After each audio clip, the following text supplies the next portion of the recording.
My name is Aaron Thompson. I work with the MK Gandhi Institute for Nonviolence, and I'm very pleased to be facilitating today's discussion between Arun Gandhi and Jonathan Jones as part of the 2021 season for nonviolence.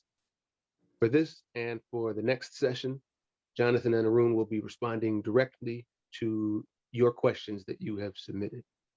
And so, with no further ado, Jonathan, Arun, you have the floor. Thank you.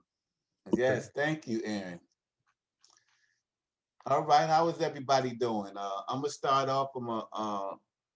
I got a question here from David, and I'm gonna read part of the letter that he sent. He said, "For many years prior to my crime, I was a pacifist and studied Martin Luther King's teaching, Mahatma Gandhi's teachings, and those of Desmond Tutu, among others. I appreciate that the precepts of the 64-day season have been adopted to the needs of prisoners, and I thank you for that.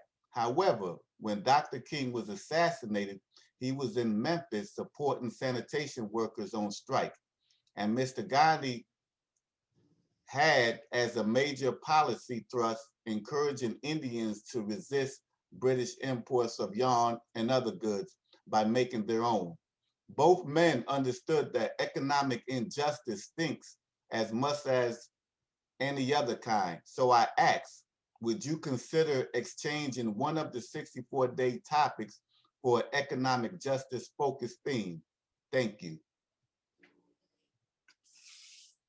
Yes, certainly that's a good question. And I think, as far as I'm concerned, violence occurs in every aspect of our lives, economic as well as religious and social and cultural and all aspects have become part of the whole culture of violence.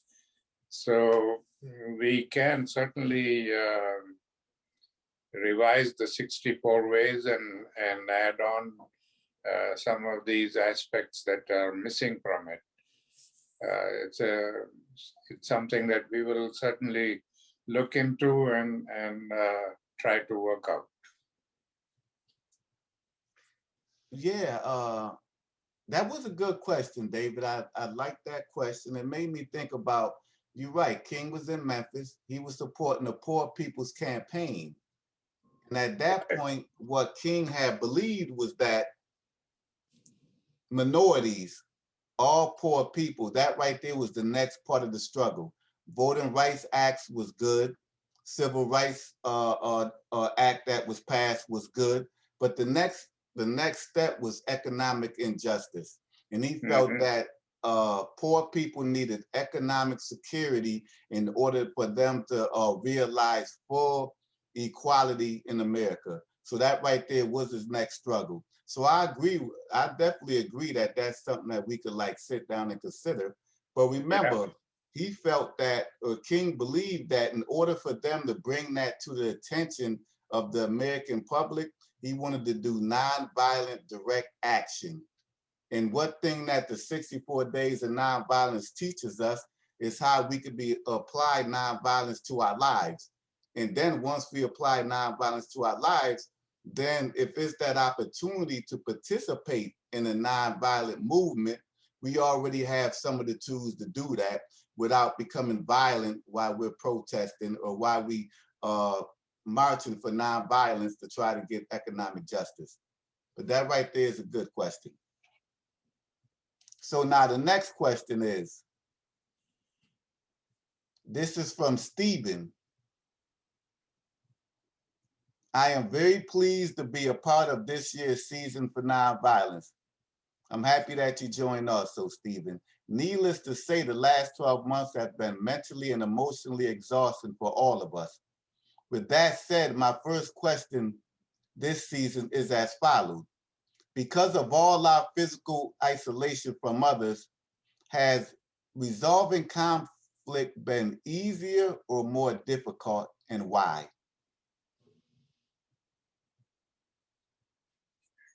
And what was the question again? I am not quite sure I caught the... Because of the fiscal problem? Yeah, because of our physical isolation from others, Oh, physical isolation. has resolving conflict been easier or more difficult, and why? Well, I don't know whether he's talking about the prison situation or just generally, all over. I think the situation all over the country or all over the world for that matter is that COVID has instilled a lot of fear in the people, and that fear has led to some conflicts. And it's certainly any conflict anywhere at any time is not very easy to resolve, because it's all based on fear, and until we are able uh, to make the people realize that they don't need to be afraid and they don't need to be living in fear, uh, they are always going to be,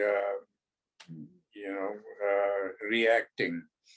And so it is always difficult to handle this, but it requires a lot of patience and compassion and understanding to resolve conflicts peacefully.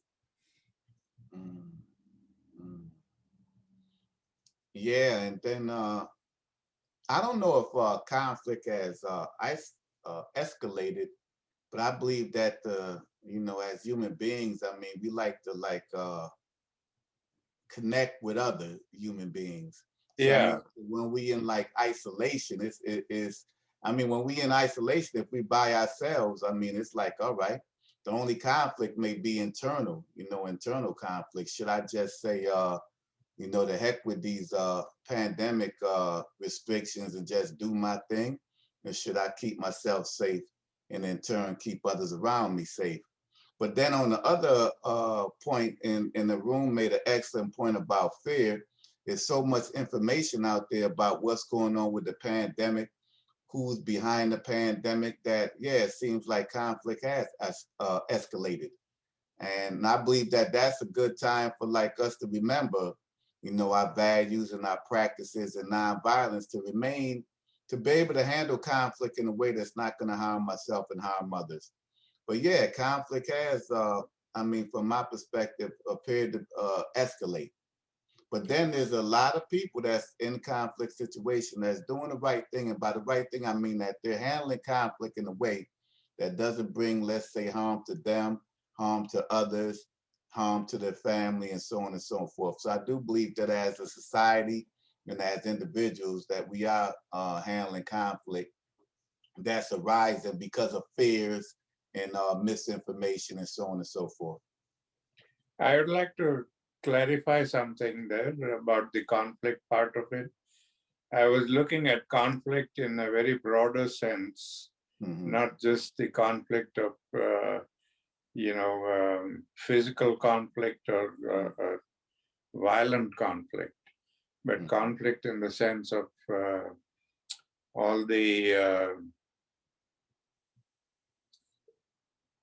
all the things that we have been forced to do in the pandemic, like buying more things that we need, storing up, hoarding things. For instance, we ran out of toilet paper, and there was a scramble for that, and so that is also a form of conflict that we face, and especially during the pandemic. So I was looking at conflict in a very broad sense, not just the sense of fighting.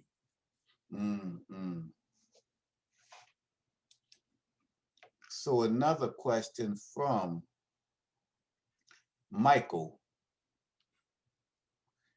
Michael asks the question, why hasn't the basic premise of the Caesar for Nonviolence not been able to take hold and change the political landscape and minds of the political leadership in this country and throughout the world? I could read the question one more time for you, Arun. Why hasn't the basic premise of the Caesar for Nonviolence not been able to take hold and change the political landscape and minds of the political leadership in this country and throughout the world? Yeah, well, that's a very profound question. And the reason for that is that we want to be in control. And the only way we can exert control over people is by putting fear in people. And that is the fastest and the most widespread way in which we control everybody, beginning from home. When we threaten our children at home, if they don't behave, we are going to punish them. We are controlling the children through fear of punishment. And that idea goes on escalating throughout life. And so everybody is controlling everybody through fear. The government controls us through fear of laws and punishment and so on. And the nations control each other through fear. That's why we have big armies and big weapons of mass destruction and all that, so that we can be the superpower and nobody messes around with us. And so it's violence provides us with that control, which is very easy to exert. All we need to do is spend money on buying weapons and training people to kill. So that has become the basis of our entire existence. And now what we are saying through nonviolence is that all that is wrong and we need to change that. And instead of fear, we need to replace fear with love. And people still don't understand it. People don't want to use it, because when you control people through love, it takes time and effort to do that. You got to show your love. You got to be, more understanding and compassionate, and it's more effort than pulling out a gun and pointing it at somebody and controlling them. So people don't want to put in that effort. They're just happy with the existing situation. And that's why it makes it very difficult to convince people that nonviolence is a better way. I'm sure a lot of them do understand that it is a better way. It is certainly a more civilized way of living and doing things. But right now, we are all concerned about existence. And existence means money. We need money to exist. We need jobs to gain money. And so one thing leads to another. And it's all about material gains. And materialism is what has, it breeds greed in people. And that greed makes us selfish, and we think only about ourselves. And again, coming back to our parenting, all of us parents, we have always told our children that they have to be successful at life and get to the top and, reach for the sky and do it by any means possible. Don't worry about other people. You just think about yourself and get to the top. That's the message that we pass on to our children. And that's the first seeds of selfishness that we are planting in their minds. When we tell them that they have to think about themselves, not about other people, grab whatever they can so that they can reach the top. And that is not only the first seeds of violence and selfishness, but it promotes violence and gives credence to the whole culture of violence. So when I talk about the culture of violence, we have to look at violence in all the different aspects. Our sports has become violent, our entertainment is violent, our speech is violent, our religion is violent. Everything about us is violent. Our parenting is violent. Everything is violent. So if we subscribe to that kind of a violent culture, getting out of that and changing things is going to take a long time to gain.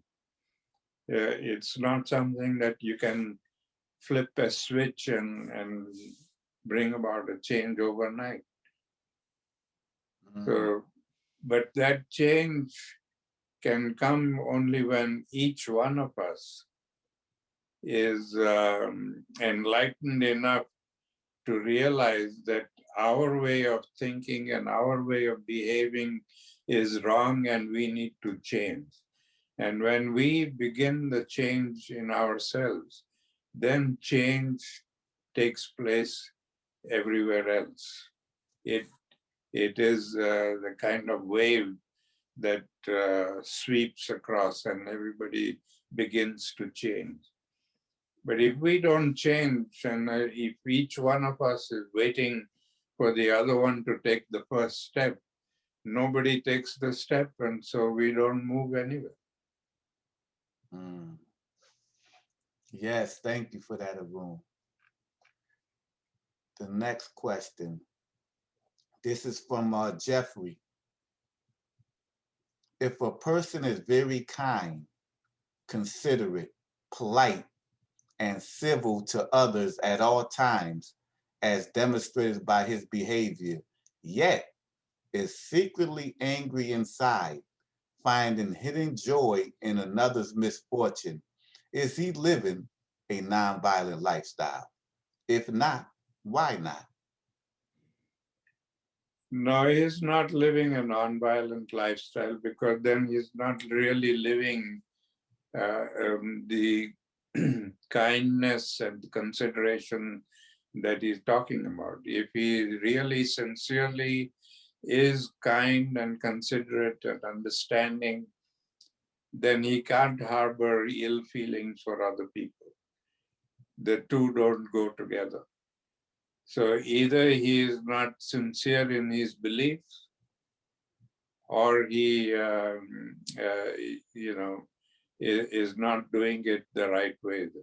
So we have to, when we harbor ill will towards others, that means there is something within us that is still bad and needs to be changed. And we need to look at that and change that and practice kindness and consideration and all of these good things sincerely and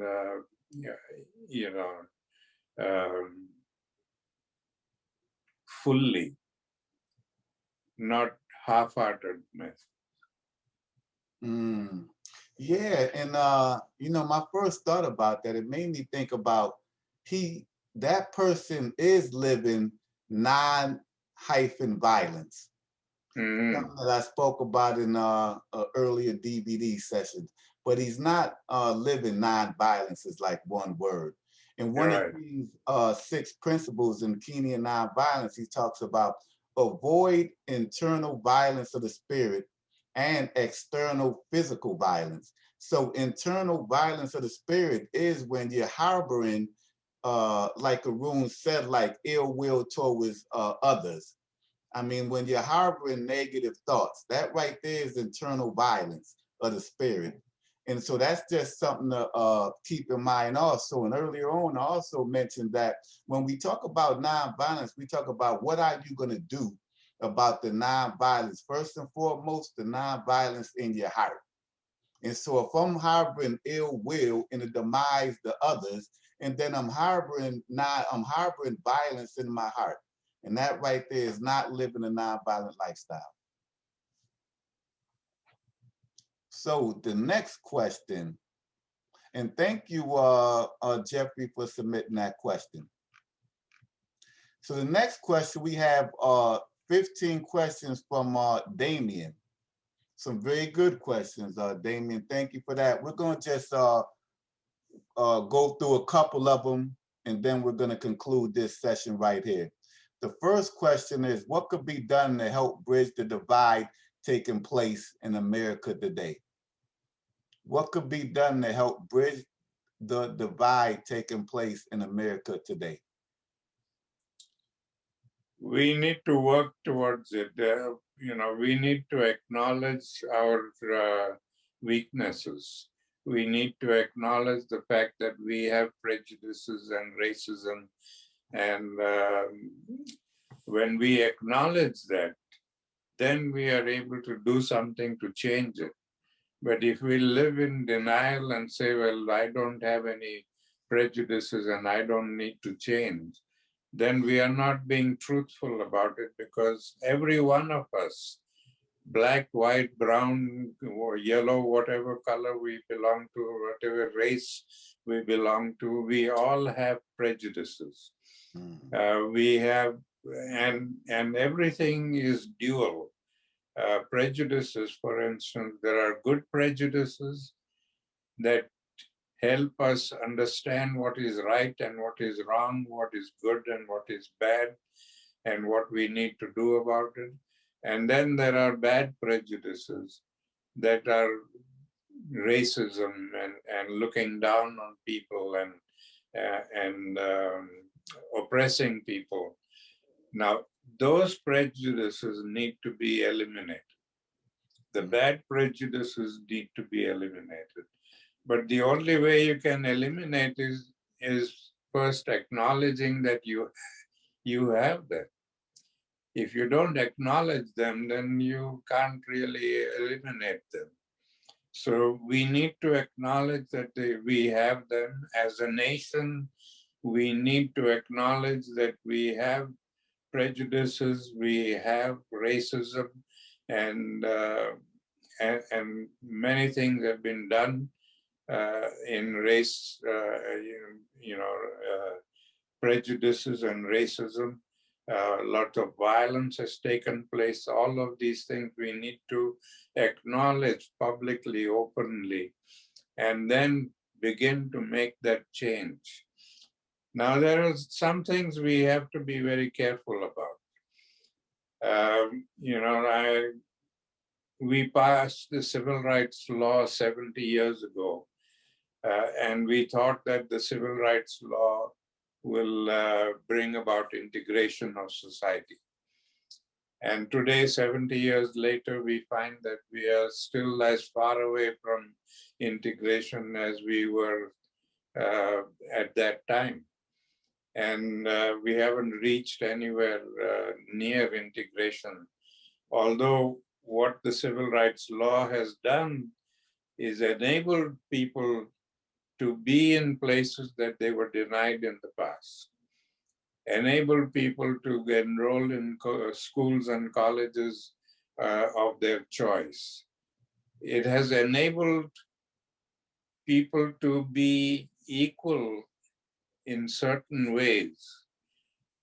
But there is no law that can make one person respect the other person if they don't want to.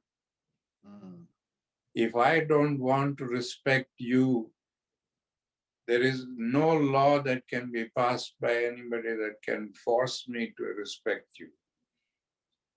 And so that is where we are stuck right now.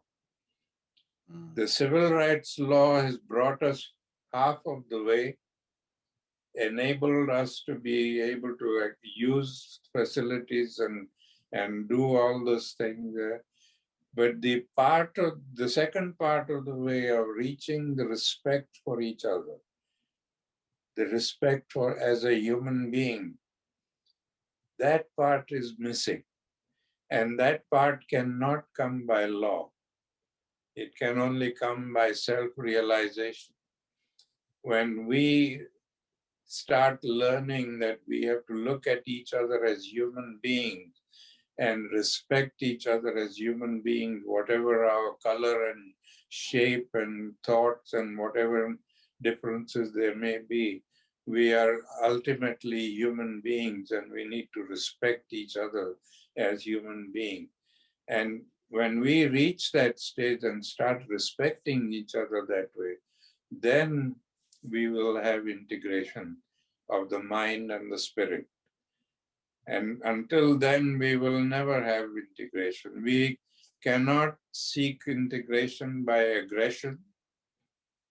You know, sometimes I'm very painful to see what happens in the Black Lives Matter situations. I can understand their frustration and I can understand what's going on. But what I don't understand is, are we seeking revenge or are we seeking reformation? It seems to me when I look at the Black Lives Matter movement that they're more focused on revenge than on reforming people. We cannot reform aggressively. We cannot reform through violence. We can only reform people by respect and by understanding. And we need to build that bridge. We need to build the bridge of respect and understanding so that we can then begin to look at each other as human beings and not as black, white, or brown, or whatever. We have so many labels we have put upon each other that we identify people by labels. We don't treat them as human beings. We treat them by labels. They're Christians, or they're conservatives, or they are Hindus, or Islamic, or so on. We have all these labels, economic labels and religious labels and all kinds of labels that we have put upon people, and we identify them by those labels. We've got to remove those labels, and we just got to look at each other as human beings and respect each other as human beings. All right. And the only thing I want to say about that is it made me think about something that I've been recently learning, is that when we understand that there's some truth in the opposing perspective, and I could learn something from the opposing perspective, then when we come together, what we can create could be that much more better. And you know what? I wanted to go into a couple other questions, but I believe that we're up against the clock right now. So, I want to really thank all you guys for listening to DVD number 5. And for and just asking your questions, because I believe I'm speaking for Arun also. We like for you to have questions, because that means that you engaged in the process with us, that you actually sitting down, you're not taking what it is that we're trying to teach you on face value. You're questioning it. And I love your questions. I mean, keep it going. And even for the men that wasn't able to get their questions in, I mean, maybe in the future we can, and we'd love to continue to hear from you guys about the questions that you have, your concern, as together we learn about living a nonviolent lifestyle. So until till the next DVD, be safe, practice a non-violent lifestyle.